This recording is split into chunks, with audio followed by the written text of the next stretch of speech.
Welcome to Season 4 of She Ventures. I am your host, Doria Lavanino. She Ventures is a podcast about women who are pivoting in their lives and careers. We live in a world where women of color founders raise 0.5% of all venture capital in 2020, and women overall, a paltry 2.2%. This podcast is about elevating women's voices. Our new website, sheventurespodcast.com, provides resources, actionable tips, mentorship, and community.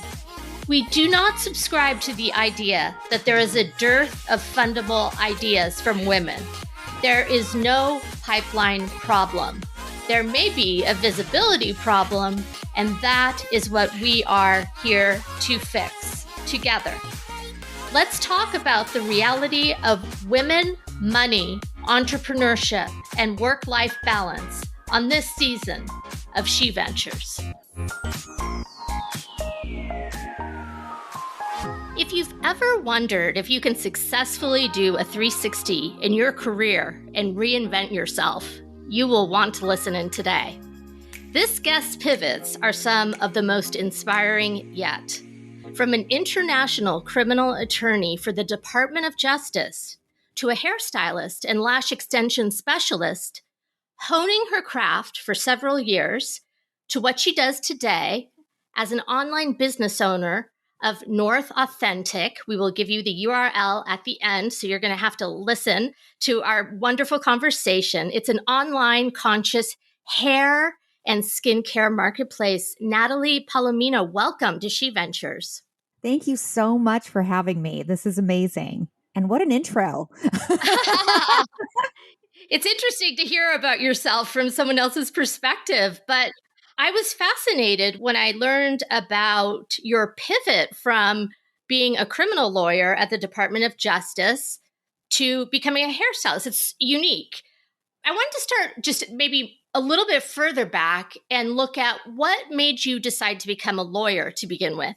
To be honest, I was born in 75. So I grew up in the 70s and 80s. And I feel like the information, my parents both, I hate to say it, but not that they would want me to say this, but neither of them graduated from high school. My extended family, no one really went to college except for one uncle. So the idea of financial stability and really, I guess, being ambitious and excelling, in that time, I thought you have to be a doctor or a lawyer. There wasn't the information that's available now. These kids realize they can do a million different jobs, be a publicist, be, all these things. And at the time, because I didn't have that role model that was already in a place of, I guess, what you would call financial success, I thought I have to be one of these things.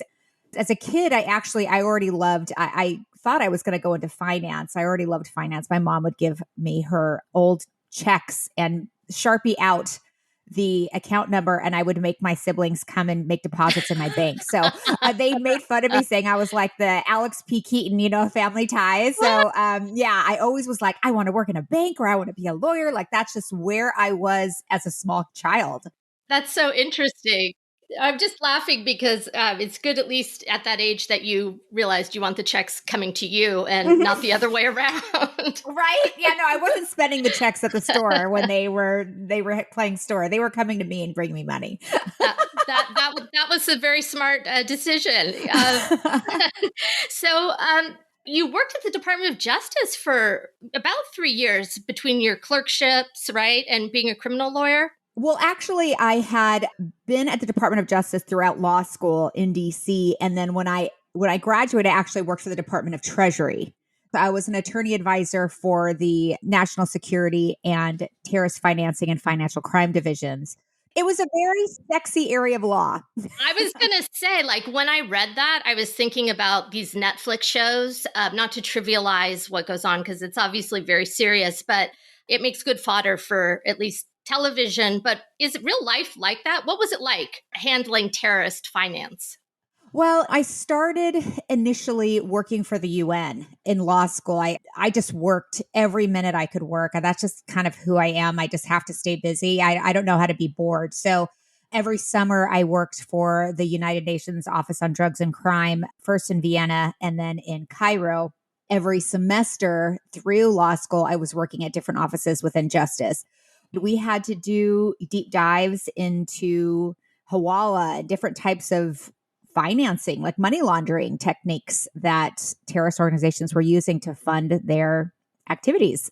I even worked once for the asset forfeiture office, which we weren't really going after terrorists at the time. We were going after some foreign government leaders that had landed on our soil. So we had jurisdiction to prosecute them. But really interesting stuff. I mean, honestly, on the day to day, I think this is what happens with attorneys, and why I ended up leaving is it's never as sexy as it sounds. You know, when you want to do law, it's a lot of paperwork, it's a lot of reading, it's a lot of being detail oriented, it's a lot of sitting behind the desk.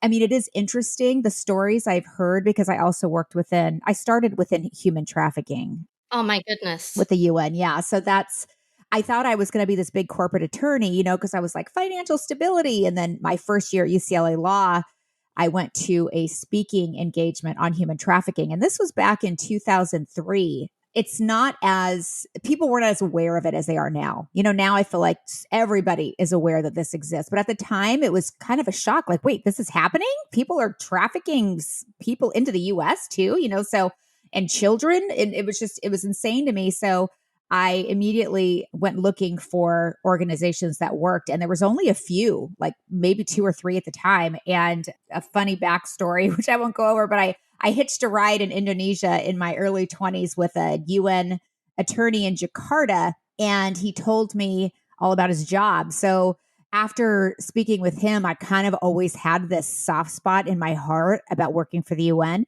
After going to the speaking engagement years later, I went looking for a human trafficking organization, and that's where I found the UNODC office in Austria that focused on human Oh. trafficking. So then I kind of blew up their email and just, you know, elbowed my way in there. With the UNODC, we're doing a lot of education, you know, trying to educate other countries that this exists and trying to put pretty much laws on the books that make this a crime, because there was no law on the books in many countries. So you couldn't prosecute someone if they didn't commit a crime. So Exactly. You remind me, I am also a child of the 70s, and I worked at Glamour magazine in the early 200s and whatever, 2000, and for 10 years. And one of the women who we worked with, her name was Somali Mom, and she was trafficked herself and started an organization, the name of which I can't remember at this moment, the brain fog that we were talking about before we went live. But yes, it is a really tragic issue. And the fact that laws aren't even on the books to protect these women and girls, and I really emphasize girls because they often are, is really tragic. it is. I mean, hopefully in most countries now there are laws on the books. This was back in 2003 and 2004. I was working on it. I mean, I was actively working on putting those on the books in North Africa and the Middle East when I was in Cairo back in 2004. So, I mean, it sounds, the UN was amazing. But the thing is after I left and was back at law school, to be an attorney for the UN, you need to have worked as an attorney, a barred attorney, for at least 10 years before you could get a position there. I kind of knew that that wasn't something I was going to be able to actively go into straight from law school. So, you think your decision might have been different had the UN said right away after you had finished law school, yep, we do hire people fresh out of law school. We will give you the experience. Do you think you would have decided differently? I think so. Honestly, I mean, I haven't really thought about it, but yeah, I think I would have, because, well, there's 2 things. It was a lot of the work that I was doing there it wasn't even legal. Like, we were not legal, but I mean law oriented. We were doing a lot of tolerance work because we were in North Africa, Middle East. There were issues where if you spoke out against the government, you know, the police would come in and just riot. Yeah. So there was just no tolerance for other religions and stuff like that. So I don't want to say that blanket about the Middle East because it's obviously not true, but we were just working on those when those issues did arise. But some of it was a lot of like PSAs, even like just trying to make people aware of it. The legal stuff where the stuff I did that was legal was amazing. It was like getting the penal code translated from Arabic into English so I could read it, and then trying to write new legislation, and then of course, having that presented, I couldn't present it at the Ministry of Justice, but presenting it to the Ministry of Justice in Egypt and then having them present it to higher ups in these huge speaking engagements with all the leaders. Incredibly important. And very, and it was different, I guess, once I was moved. I received an amazing opportunity with the US government. It was something called a Presidential Management Fellowship, and only 30 people get it a year. And you apply for this fellowship program. And what it is you get to work for a chosen department for a 2-year stint. And over that 2 years, you should do another 6-month stints with 2 other departments. You have to be able to go into these departments and be like, will you create a job for me? You have to be a go-getter. But after that 2-year stint, you supposedly are executive level management material. So it's kind of a fast track to the top of the US government. Luckily, one of my very good friends I met while working for the UN, they don't hire a lot of Americans. So, and there's some stories about so much funding is given to the UN by the US, so they don't want to play favorites. So it's really hard to get a job when you are, Interesting. I didn't realize that. Yeah. So there was only one other American when I was in Vienna that was kind of like within all the interns. Everybody was from all over the world. I mean, super amazing people, extremely smart. But she's still a really good friend of this day. She's one of my best friends. She had started working for the Terrorist Financing Financial Crime Office for Treasury because she had graduated a year before me. And she wasn't a lawyer at the time. She was in international foreign policy. She took my resume, walked it over to the head of the attorney advisor's office, and they said, yeah, we're creating a job for her. I was extremely lucky because I was hired into a group of attorneys that I was 30 years their junior. Like the lesson that I'm taking from that is networking is incredibly important. And just mailing off your resume to the government is probably not going to work out so well for most people. Well, here, I'll tell you one thing about why that's so important. So I think most people, when they meet me, like most of my clients, they didn't even know I used to be an attorney. So I was raised in this generation too, where it's very different from now, like the selfies and the, practicing. If you practice a speech in the mirror, you felt ridiculous. I was kind of taught, like, don't make a lot of noise, like don't get too full of yourself. So it's like bragging and speaking highly and kind of wearing your resume on your sleeve was something that was really difficult for me. I kind of had to grow into being proud and being like, wow, I did accomplish that. But for most of my life, that was not something you did. I completely get that. And right? I think I hear that over and over again on this podcast in one form or another, whether it's that we have imposter syndrome or we're told not to take up a lot of space. And it's something that we have to make peace with one way or another to get where we need to go. Exactly. So in law school, I think maybe people have, many people have maybe never given me, I'm not going to say the credit, but maybe didn't realize kind of what I was capable of. Like just chatting with me, they didn't know I was whatever I was accomplishing at the time. So and in DC, this can kind of happen too. Like a lot of people kind of want to associate with people that they think are going to kind of get them farther along. And I'm not going to say that's in DC all around, but it's just in different industries, right? A lot of people that never spoke to me in law school were suddenly blowing up my email when I was at Treasury and asking to buy me coffee. To me, yeah, you have to be smart. You have to be resilient. You have to be tenacious. And actually, I'm reading this book right now called Anti-Fragile, which is awesome because it's not about just being tenacious or resilient, which is when bad things happen, you can get through them. Anti-Fragile is like you actually get better. It's like when bad things happen, you move, right? So I love that.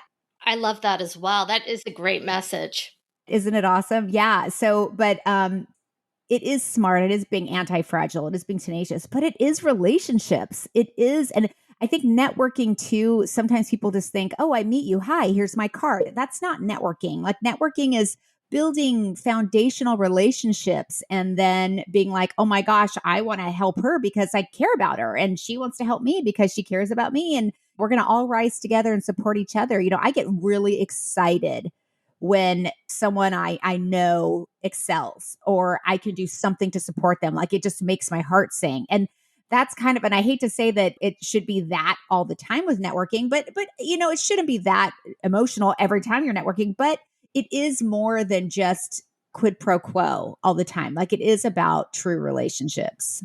I could not agree more. And someone that I know, a role model of mine, who is a really great networker, he happens to be a man, but what he is so good at, I will say, is it's authentic. He keeps doors open and relationships warm. And it might be by even just sending an article that he read to someone.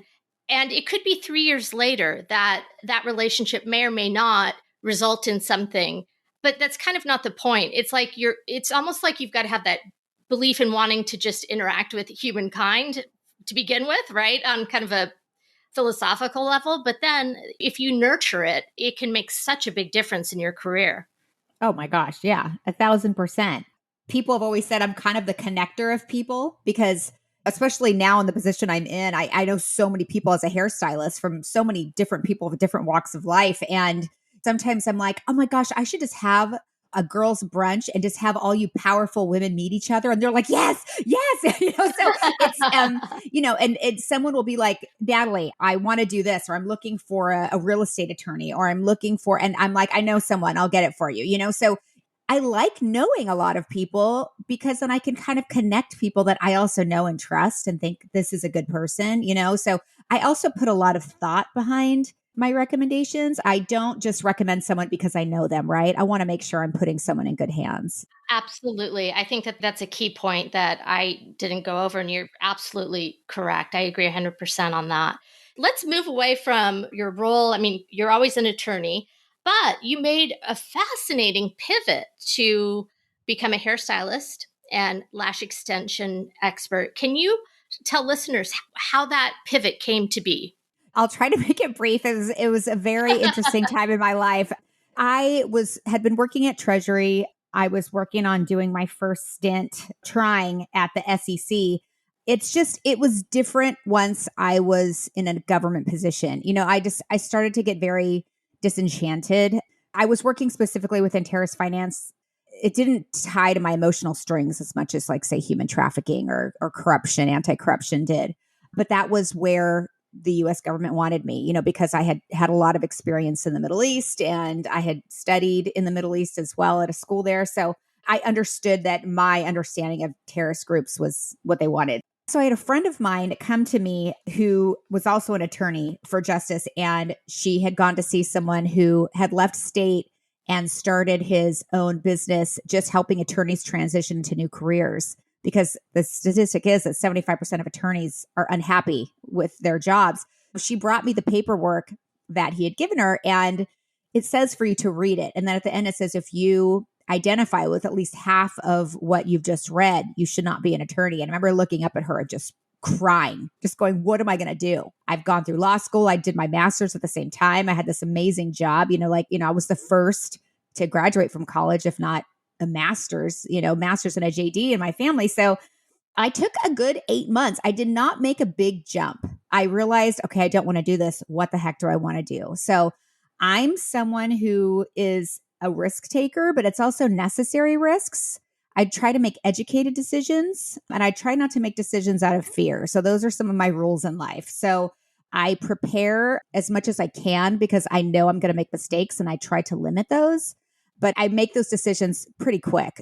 But anyways, I had taken about, I would say 6 to 8 months researching. I got this great book called Smart Women Take Risks. I always recommend it to people. It's this little book, but it asks you questions like, name 6 things that you love to do. It doesn't have to do anything to do with work. Like, do you love to cook? Do you like to paint? Do you like to sing? And so it has these sheets that you're supposed to write down in the book. And then it says, okay, now name 6 careers that include at least 3 of the things that you love to do. It makes you really think, because sometimes, I hear young people, and I thought this when I was young too, like, oh, I'm going to travel the world and take off and kind of figure out what I want to do. And I'm like, the only thing you're going to figure out is how to have fun. Like you're not going to figure out what you want to do for a living. That's not at all so you have to actually dig deep and do the work. I decided I wanted to own a day spa. I started creating a business plan and putting together my SBA loan paperwork. And this is all why I'm at Treasury. I was trying to see if this is even something I could do. And there was a trade show in Vegas for day spa owners. I told Treasury I had a family emergency. This is horrible. Jumped on a plane. The truth comes out. Yeah, I know. Years later, they're like, wait a second. Jumped on a plane. And it's a funny story. I'll just tell it real quick. I'm on the plane. And as we're taking off, I'm like, what are you doing? You have this amazing job. Like, I had this moment, this epiphany of like, what are you doing? Like, you're going to Vegas for a trade show what are you, nuts? You know that moment where you kind of go over the clouds and it's just so beautiful and quiet when the plane goes over that and you could have seen, it's like you're almost in heaven. Well, at the time I was listening to my iPod because this is how long ago it was.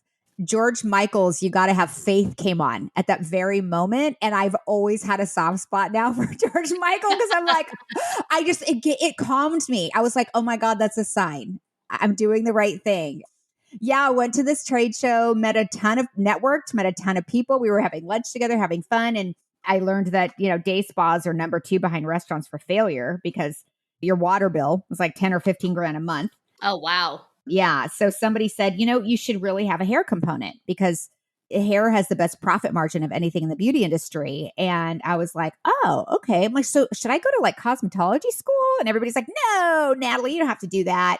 And it made me think like, well, I'm kind of understanding why day spas fail because it's either someone like me, an attorney that's just like, I'm going to own a day spa and I know nothing about it, or somebody who maybe is a service provider and they don't really know the business side. So I'm like, no, I feel like I need to. So go back to DC. I'm still trying to, I still think this is the direction I'm going.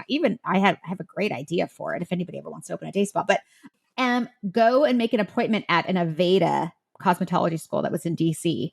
Made an appointment and went in and they started giving me a tour and I got butterflies. I had no idea. I was like, oh my God, this is what I want to do. I'm so excited at the thought of doing someone's hair. It never occurred to me.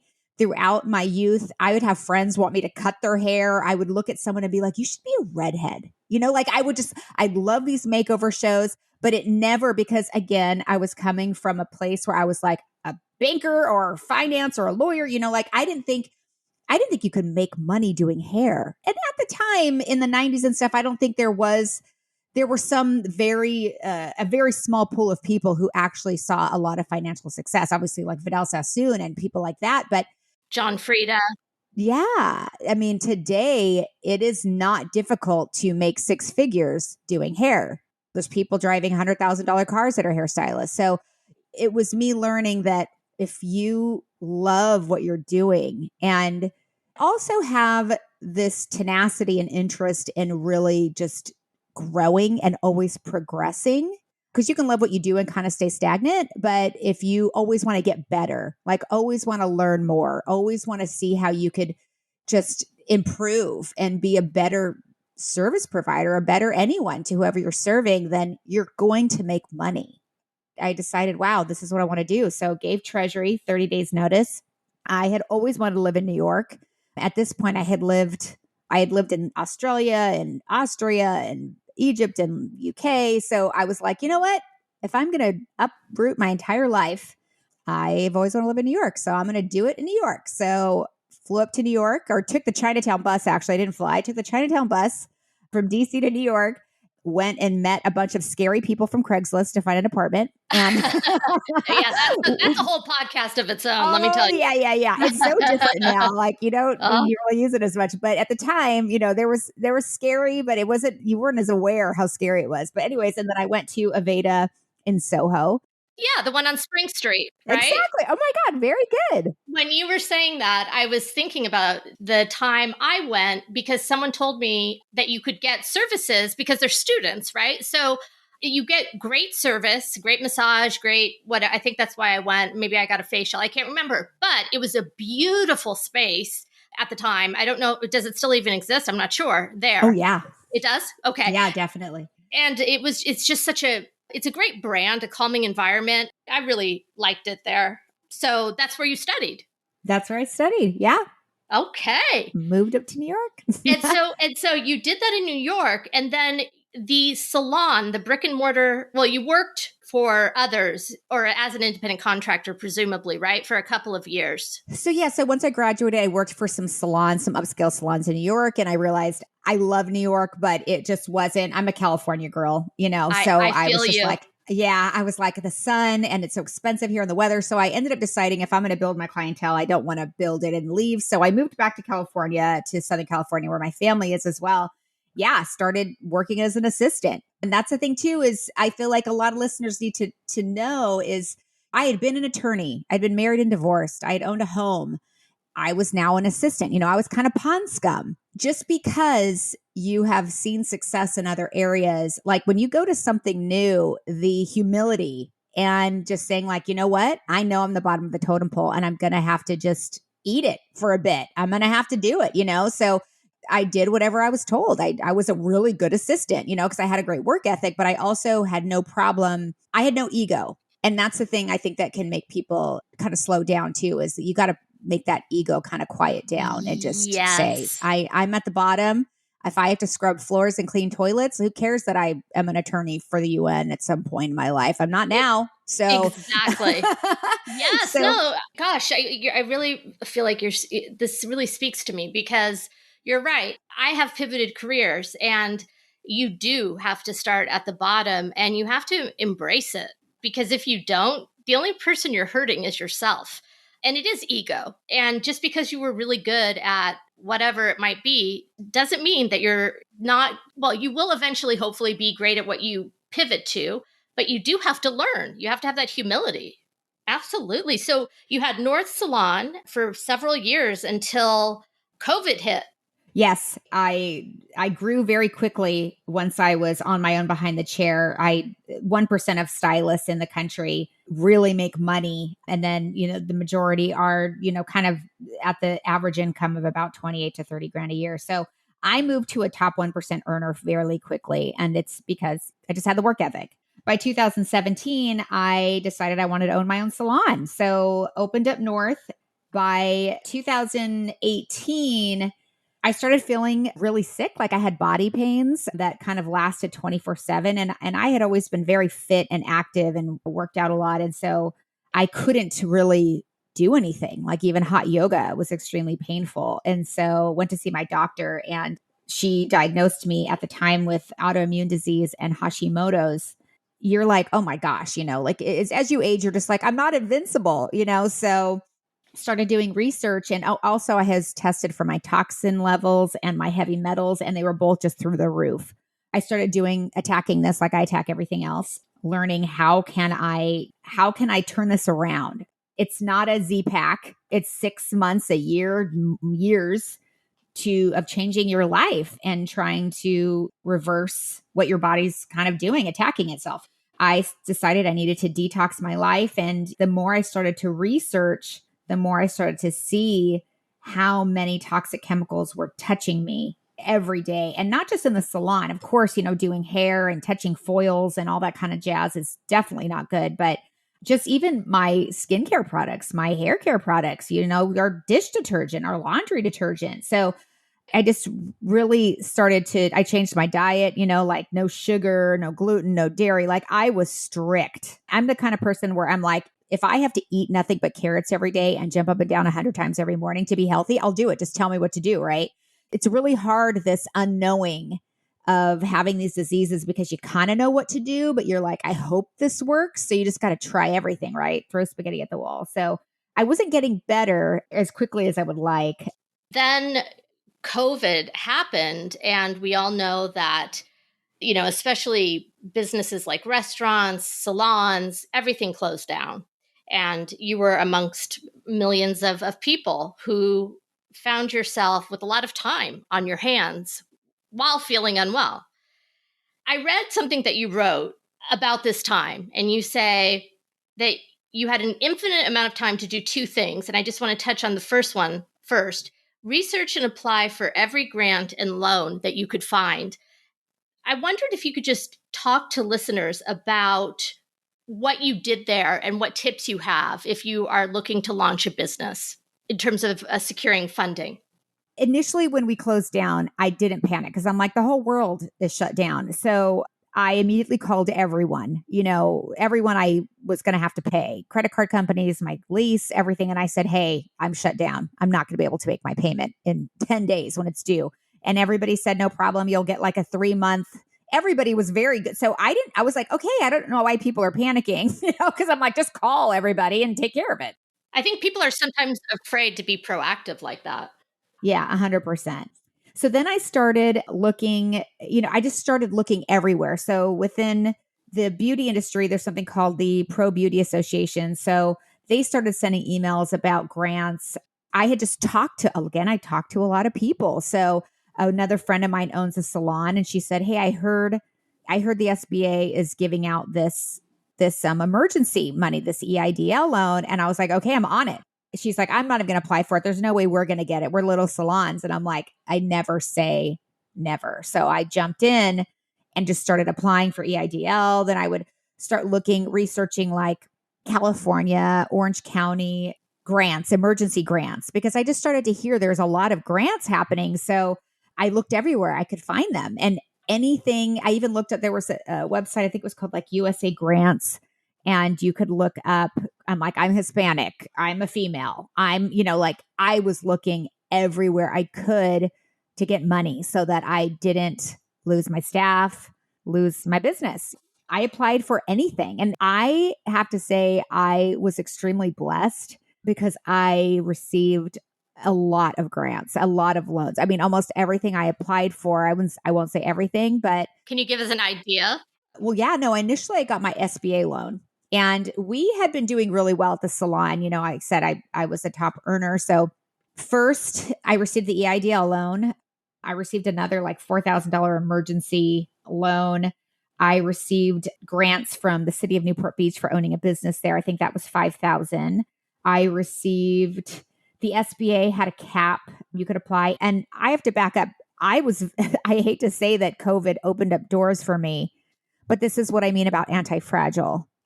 Something bad happened, but it actually, people were like, what's the best part of this year? I've been in these meetings where like, what was the best part of this year? Because this year was hard. And I'm like, this year was awesome. I was like, I hate to say that, but it forced me to look at things that weren't working and to make them better. And it put me in a position to, it gave me time. It gave me, like I said, time to go look at all these different places I could get funding. And because we had been financially doing well at the salon, I was able to get the first round of the SBA loan, which they had a cap of $150,000. Good for you. So, and I got the PPP loan. That's right. That's right. You know what? And you are the perfect example of who it was meant to help. So I'm happy to hear that the system works. Well, the first round, I didn't get a dime. And a lot of people I know, clients or friends that are extremely wealthy were getting millions of dollars. And then on social media, they were throwing like $10,000 birthday parties for the 4-year-old. And I was like, okay, I'm not getting a dime. So I already knew the first round, the money was gone within minutes and it was given to big businesses. And for me and other small businesses, we were all, kind of venting to each other like, if you, instead of funding a few huge companies, why don't you fund all of us little guys? My loan was $24,000, which to a lot of people is a lot of money, but compared to some other people, it's a drop in the bucket. They could have funded all of us little salons and restaurants opposed to just those guys. But thank God they did a second round of PPP funding in, I think it was May.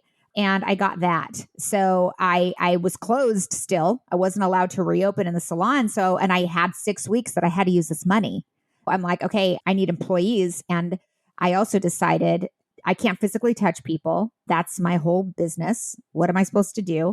I had already made changes in the salon in that we were only carrying like kind of clean, at the time, what I thought was clean hair care products. We were using biodegradable papers instead of foils. We were trying to be zero waste. We were trying to already just do positive things for the environment and use less toxins. I got rid of the microwave. My team was like, oh my God, Natalie, the toaster oven.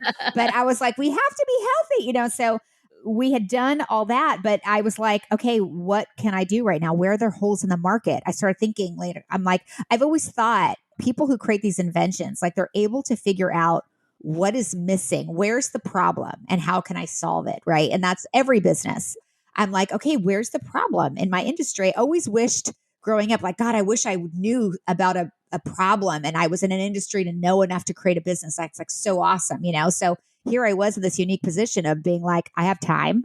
I know this industry inside and out. And I realized there's so many toxic chemicals in these products. And I was telling my clients all about it. And my clients were making a lot of different life decisions based off of just, me just sharing how I live my life. I try not to ever lecture, but I just say, oh my gosh, I'm making these changes. And then, people start to kind of hear you. So they were starting to buy like sustainable shoes and, just like starting to make a lot of differences. Like, Natalie, do you think this is clean? And things that were even like dish detergent, or, we were using like wool laundry balls instead of dryer sheets and stuff like that. And so I thought, you know what? Can I make me into a website? And the other thing I do too is I gave all my clients hair care prescriptions. So I didn't just do their hair and send them on their way. I was like, okay, if you want to keep this color or if you want to achieve this color, you need to use the right products.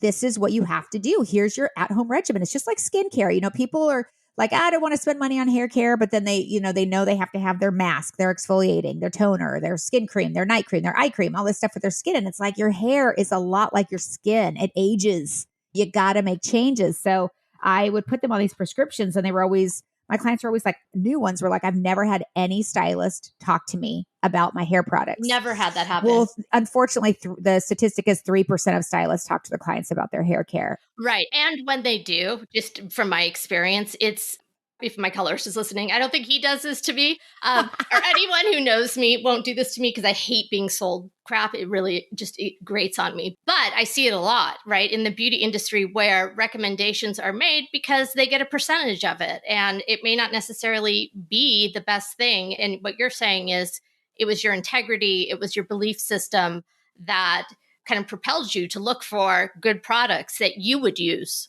Absolutely. And I train my people on too. I'm like, never, ever recommend something that you don't truly believe in, that you don't think is going to improve this person's hair, because then you lose trust. And why would they listen to you about anything else in the future?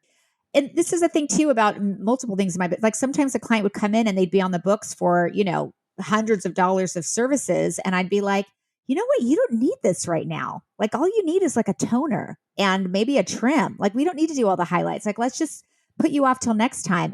My ability to say no to money, they were like, wow. I mean, the trust you build trust is so there with my clients because they're like, we know that you're never going to just do something because you're looking for a paycheck, And so to me, it's like money will come, but it's like your value system, your moral code kind of a thing. If you have that in place, then you're going to do well because even if you don't make that money today, I just always believe in it's going to come back to you.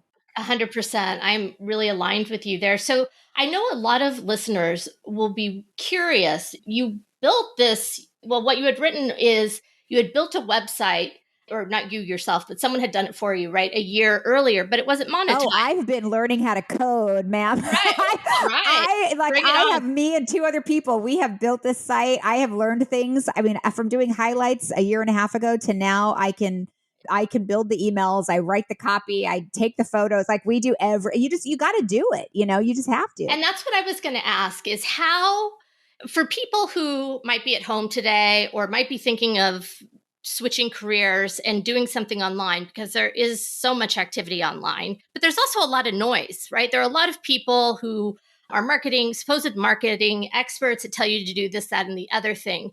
You actually have done it. So tell listeners what were the most important steps that you took to get yourself out there. I've got to say, I've watched every webinar and read every article. Like I dug deep because the thing, like I said, with the cosmetology school thing is I did at first hire some people who spoke talked a big game. And I just threw money at them because I had this loan, and that loan disappeared very quickly because I was hiring people that like, oh, you have to do this and this, and I could do it all for you. They would throw names out like ROAS and ROI. And you're just like, oh my gosh, you sound smart. We've all been there, man. Yes. Yeah, do it. I was burned a few times, and I realized you have to have a basic knowledge of everything that you're doing. And I've even had employees like, you're the only person I've ever worked for that could literally do every job within this company. Like if we all called in sick, you could do every single one of our jobs. And I'm like, yeah, you have to kind of, and I know that that's hard to do, to have that kind of time to do it. But I'm also a crazy workhorse. I barely sleep, but you have to have a basic understanding. So by the time I was hiring, say my second or third Facebook ad person, I was asking them like, what is your average return on ad spend? What is your, what kind of content? And they were the people, when I was asking them these questions, they were like, I've never had anybody ask me these questions before. And I'm like, I am going to be aware of what's happening in my accounts. Like I need to be able to go into the background of Business Manager and see what's happening and not just blanket trust. Because even when you hire an agency and they have a lot are great, but they have a bad rap that when they first come on, they're like, talking a big game in the first 3 months is like the honeymoon phase, right? And then all their time is put towards hiring, getting more gigs. So you kind of get forgotten about. It is kind of a drag, but with employees and with independent contractors or agencies, you have to always be checking in and kind of lighting a fire under their butt again and being like, hey, what's going on here? I saw, this is happening. And, people will be like, oh, I'm in it. And I'm like, you're not in it. I'm looking at it. You have to own everything that you're doing and everybody that you're paying. Like I cannot run Facebook ad Business Manager to the extent that the person that is running it for me now can. But I have a really good understanding. Yeah, I can create ads. I know how to do it. I know how to create an audience. I know how to do all that stuff. I learned. I watched like I said, every webinar, read every article. I go into the help support and I start reading. I learned how to code the back end of emails. Like there's just stuff you have to be able to really just learn as much as you possibly can when it comes to your company. Don't leave anything to someone else. And if you do, it sounds like what you're saying is check in routinely. Yes. And how about this? Because this is something that I made a mistake on early on in my entrepreneurship, is having KPIs or performance metrics in which you can evaluate someone's performance, particularly when it comes to social media, because they should have them. They should be able to tell you within a certain degree what they should be able to do for you.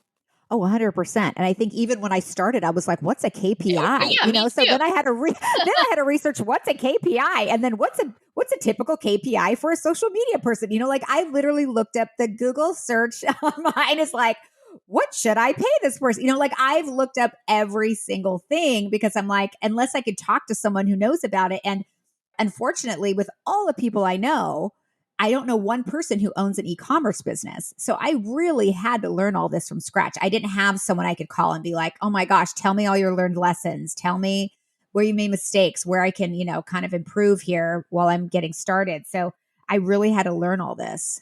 Learn first, what is a KPI? What are the typical KPIs you should be looking for? What do you want them to say?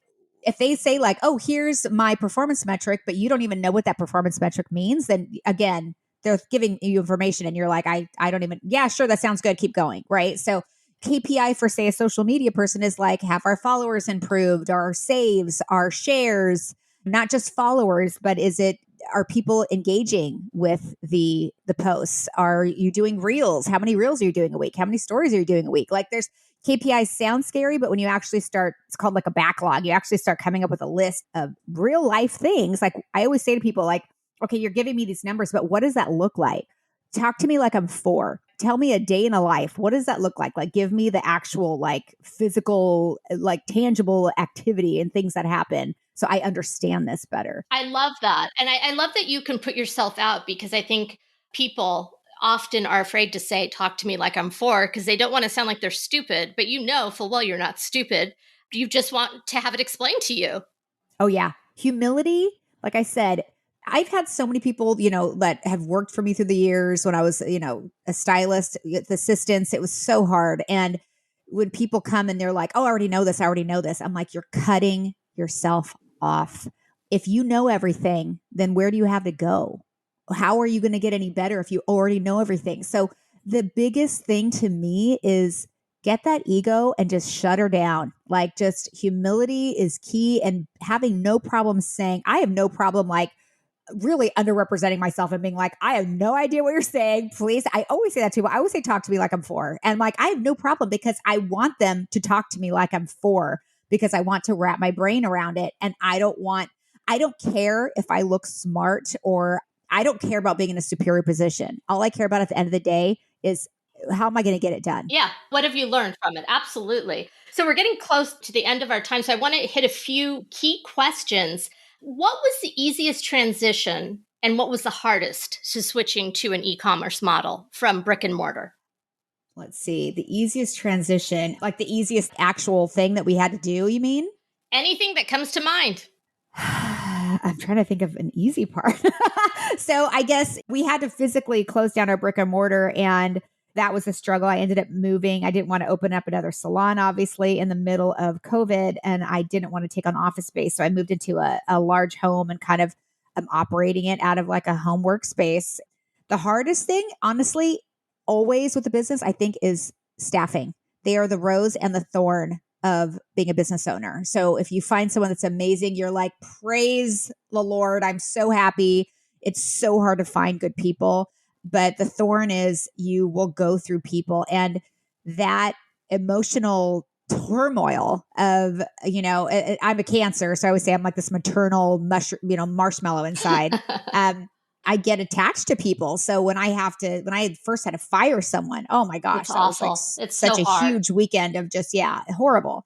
But I've become much more comfortable with it. So that's something that like over time improves. But I would say the hardest thing always is really finding good people. Do your due diligence, like look at their backgrounds, look at their Facebook social media, look at their LinkedIn, like make sure that what they're telling you is real. I also have this, it's like an additional HR fee I pay every month to ADP, and they offer the ability to call like an HR advisor. So instead of having your own HR department, you could call them and be like, what can I do in this situation? This person's saying this, so it's awesome. Oh, that would be so helpful because I was going to say, oh my gosh, as a small business owner, to your point, like we don't know how to do everything, certainly. And HR is really tricky. Oh my gosh, HR is hard. You could get yourself in a lot of trouble, especially in California.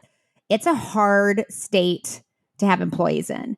This great thing about ADP, I would say this made it easy. So you paid a fee and you had an HR advisor, and if you paid a higher fee, you also had access to a group of attorneys. So you were able to call and say, I want to speak to an attorney about an employment issue, or I want to speak to an attorney about hiring a remote employee in New York. Like, I don't even know where to start. How do I do that? So then they schedule a call and then they can advise you. You didn't have to kind of figure all this stuff out from scratch. Like you had this really great opportunity to do that. Also, the other thing is I was like, okay, if I'm going to have remote employees, how do I do that? So I had to research how to have project management, how to I figured out Slack and Trello and how to have them clock in and out. Because I didn't want to just, again, I had trusted people in the past that told me, I worked 20 hours this week, or I worked 100 hours this week. And you're like, really? The work product doesn't look like you worked 100 hours, So, oh, I love that you're saying this because I actually learned this from someone who works with me. She has people check in online, and when they're going to quote unquote go home for the day, they check out. And she's a quarter of my age. And that's where, wait, is she that? I don't know. I don't know if I just said that right. but I don't know if I'm that old. So she's very young, but I thought, gee, that is really smart because you do need to know when people are actually working for you because they say they are, but you can't prove it. Oh yeah, 100%. The one I actually use, it's called Time Doctor. And if they are not actively moving their mouse or their keyboard, I think it's for like 3 minutes or something like that. I can't remember the time. It'll say, are you still working? And if they don't say anything, it turns off. They can't even clock in at 9 and clock out at 5 and walk away and go to lunch and go work out or anything. Like the computer's going to clock them out. And you also have the ability to do a screenshot at any time of day, which I don't, but you can be like, what are they working on right now? Like you can actually see their screen. Interesting. That's a great one. Yeah. So there's some things in place that I put in place because again, I'm like, okay, I've never done this before. I've never had a remote employee. I have to figure out how to do this right, because I have friends that had to work remote this year with a company who's never had remote employees before. And they're like, he calls me 20 times a day. He's always like, what time? And he's micromanaging me. I'm like, why don't they just download Time Doctor? And she's like, they're so old school. They don't know all this. And I'm like, these are multi-million dollar companies that have been operating for decades. And I'm like, I figured this out in a week. You have to say, if I don't know how to do this, I'm going to figure it out. And that's what makes an entrepreneur successful compared to someone who isn't. It's not like, I don't like doing the other thing too. I think is key for entrepreneurs is like, you're going to have to do a lot of stuff that is not sexy. It's the stuff you don't like, Oh, like, amen. like, yeah, I don't like doing this. I don't like sitting down with employees and having talks with them and doing reviews. And I don't like doing accounting. And I don't like, yeah, I know. I don't either, a lot of that stuff. But I have to do it because if I'm going to be successful, if 60%, 50% of your business, you get to do the stuff you love every day and all day, then you are winning. But 50% of the time, you're going to have to do stuff that is tedious and kind of sucks. But you do it. That's why it's called work. You get paid to do it. But also, you bring me to an article I wrote, I think it was this week, a Groupon survey came out. And it said that women small business owners, 95 or 94%, 96, I don't know, somewhere around there, percent of them would not change being an entrepreneur. And while I appreciate that, I think that those kind of surveys are often, they make entrepreneurship sound very sexy. And it's all about, oh, you do it on your own and you're your own boss. And it's never about, it's really, really fucking hard. Yeah.